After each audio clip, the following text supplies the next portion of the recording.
Raqibi Qizil Burchak, hamyurtimizning yoshi 31 da, bo'yi 183 cm, vazni 90 kg.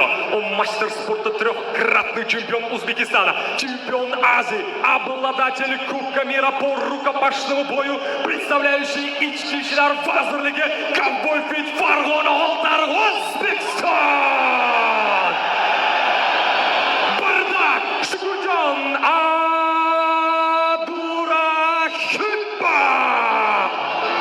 Demak, Shukurjon Abdurahimov Bardak nomi bilan tanilgan ushbu hamyurtimiz yuqorida ta'kidlab o'tdim. Yurtimizda ilk tashkil etilgan Amir Temur Fighting Championship ligasi chempioni.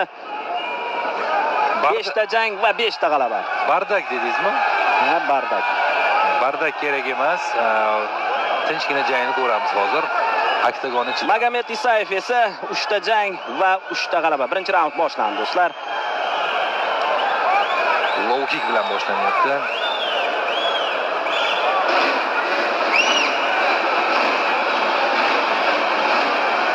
Yaxshi kutib oldi. Oldingi qo'lda yon tomonga yo'llangan zarba bilan Tezkorlik albatta hamyurtimiz tomonidan bo'ldi hozir birinchi zarbada. Yaxshi qochib qoldi zarbadan va zarba yo'lladi. Tana qismiga zarba. Farg'ona viloyatidan Shukurjon o'zi Milliy gvardiya xodimi murabbiyi Odil Sirojiddinov.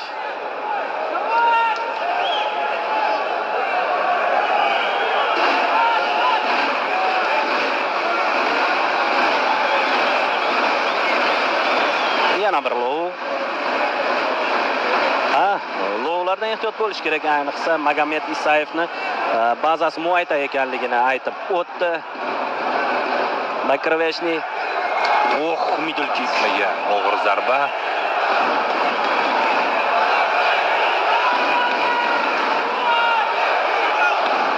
Yaxshi kutib oldi yana oldingi qo'lda Shukurjon. Davom etamiz. Jang referisi Halil Mameyev diqqat bilan kuzatib bormoqda. Tanaga zarba. Overhand va middle kickni qo'shib yubordi. Birinchi raqamli jangchi bo'lib ishlayapti hamyurtimiz. Magomed Isayev esa qarshi hujumda hozir oldingi zarbalar bilan boryapti. Ajoyib, ajoyib.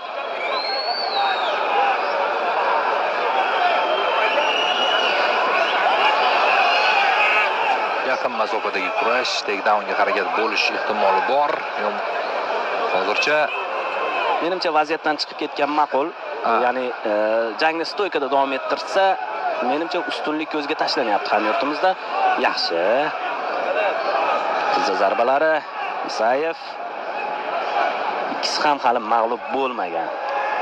Ikkisi ham g'alabali seriyaga ega.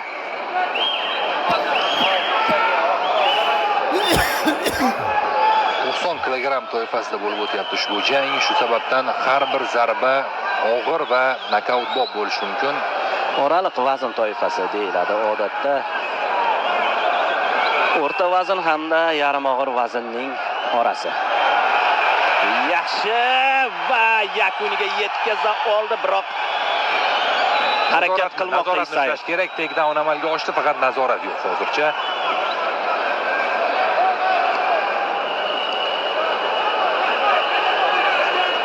Isayev hozir ustunlikni qo'lga olmoqda va pozitsiyani ushlayapti.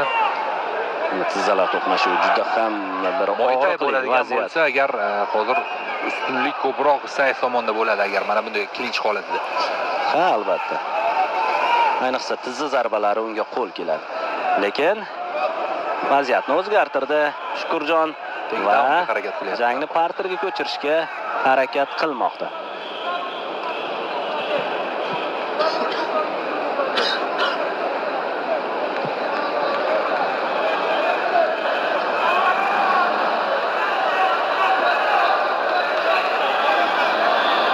Yomon emas.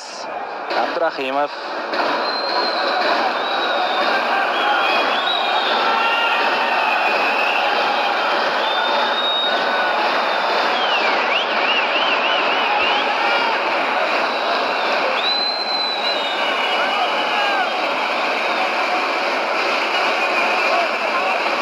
jarayonidagi kurash davom etyapti. Zarba hamyurtimizdan aniq chiqmadi. Takedownga harakat bir oyoq bilan davom etyapti hozircha.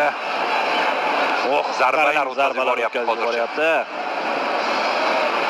Lekin u juda ham chidamli jangchi ekanligini o'sha Islom Baltayev bilan jangda ko'rsatgan edi. Chempionlik jangida, ATF ligasida.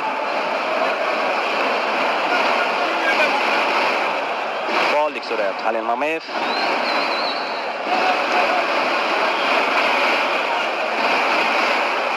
Albatta, odatda muxlislar bunday janglarni yoqtirmaydi. Ya'ni panjar yonida bo'ladigan janglarni yoqtirishmaydi.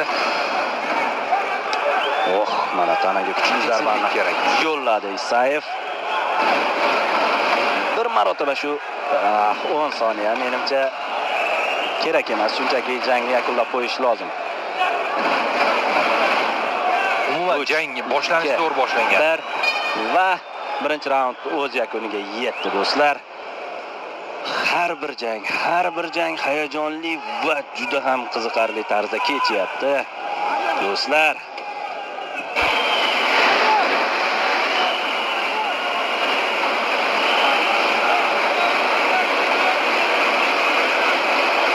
referi menimcha hozir sochiq so'rashyapti.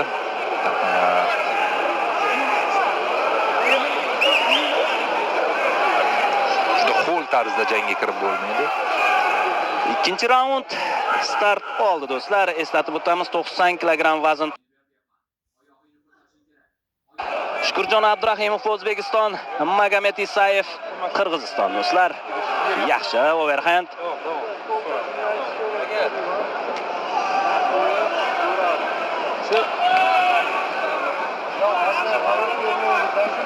Low kick Abdurahimov. Demak, ushbu kartda to'qnash kelgan birinchi mag'lubiyatsiz jangchilar ekan. O'zi bu kartda ikkita mag'lubiyatsiz to'qnashuv bor. Birinchisi aynan mana shu, ikkinchisi esa asosiy jang Xotanbek Boynazarov va Magomed Habib Ramazanov o'rtasida bo'ladi. Ko'ramiz. Bugun aynan hozir mana shu jangdan so'ng qaysidir jangchi o'zining rekordidagi 0 ni berib qo'yish kerak bo'ladi. Faoliyatidagi ilk mag'lubiyat. Yaxshi bo'ldi. Ajoyib zarba do'stlar. Stop oldi Abdurahimov. Aytdim-ku, stoykada zarbalar bilan davom ettirish kerak. Raqib yopishishga harakat qiladi. Mana shu vaziyatda zarbalar bilan davom ettirish kerak va qonun qoidani buzmaslik kerak. Hozir orqa miyaga zarba berib yubordi. Yo'q, o'ziga kela oldi. Isayev o'ziga kela oldi. Yaxshi, lekin zarba mana shu raqibni sezdirib ham qo'ydi. Stoykada kim bu yerda xo'jayin ekanligi.